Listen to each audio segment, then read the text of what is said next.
तीन तलाक को भारत में 2018 में प्रतिबंधित कर दिया गया है।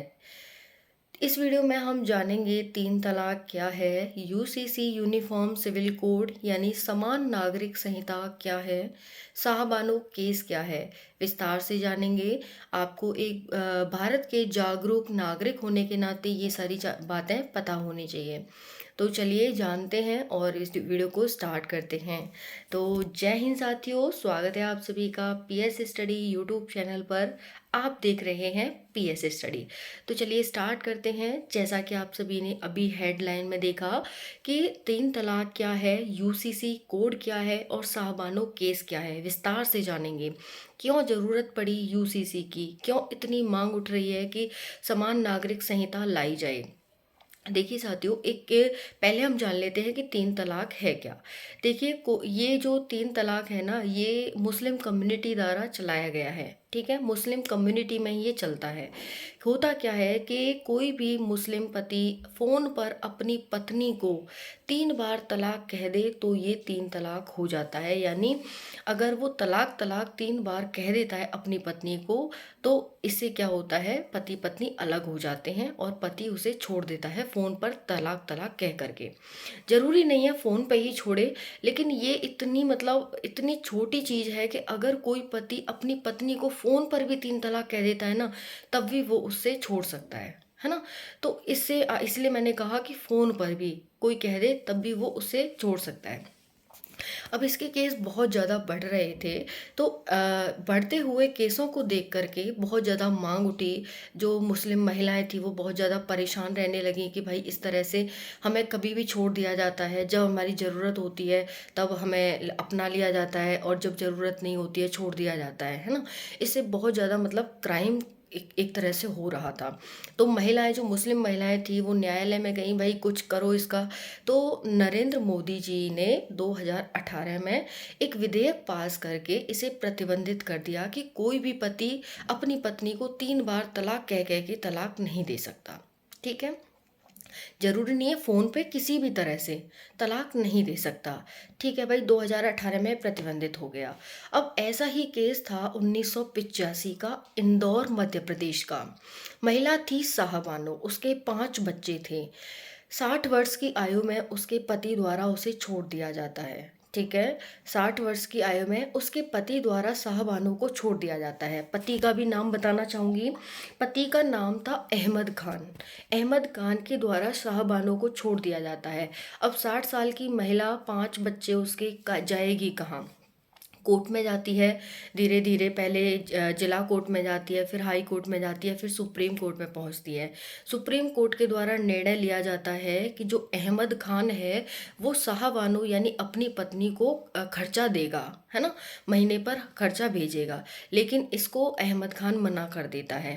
ठीक है, बहुत ज़्यादा इसका बवाल होता है। उसके माध्यम से फिर क्या होता है कि जो मुस्लिम धर्मगुरु थे, है ना, मुस्लिम धर्मगुरु भी क्या है, इसका बहुत ज़्यादा विरोध करते हैं कि ऐसा नहीं होता है मुस्लिम धर्म में कि अगर कोई छोड़ देता है तो उसको भत्ता दिया जाए, खर्चा दिया जाए, ऐसा नहीं होता है।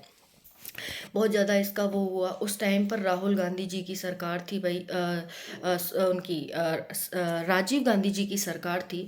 तो राजीव गांधी ने क्या किया कि मुस्लिम कम्युनिटी को खुश करने के लिए सुप्रीम कोर्ट का फैसला चेंज कर दिया।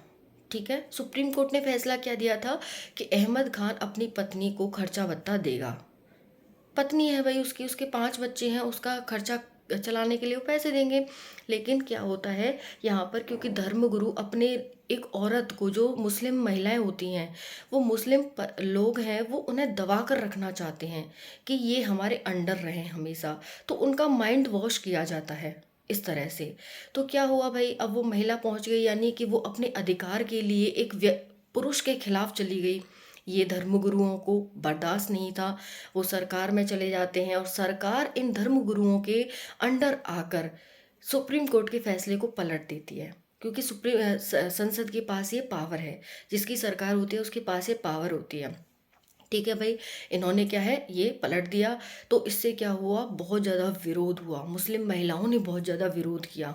इसके साथ साथ सरकार पर लोगों का विश्वास उठ गया, सरकार के खिलाफ लोग चले गए कि ठीक है ना? सरकार के खिलाफ चले गए कि मतलब एक सरकार धर्मगुरुओं की, जो मुस्लिम धर्म है, उनके अंडर कैसे आ सकती है।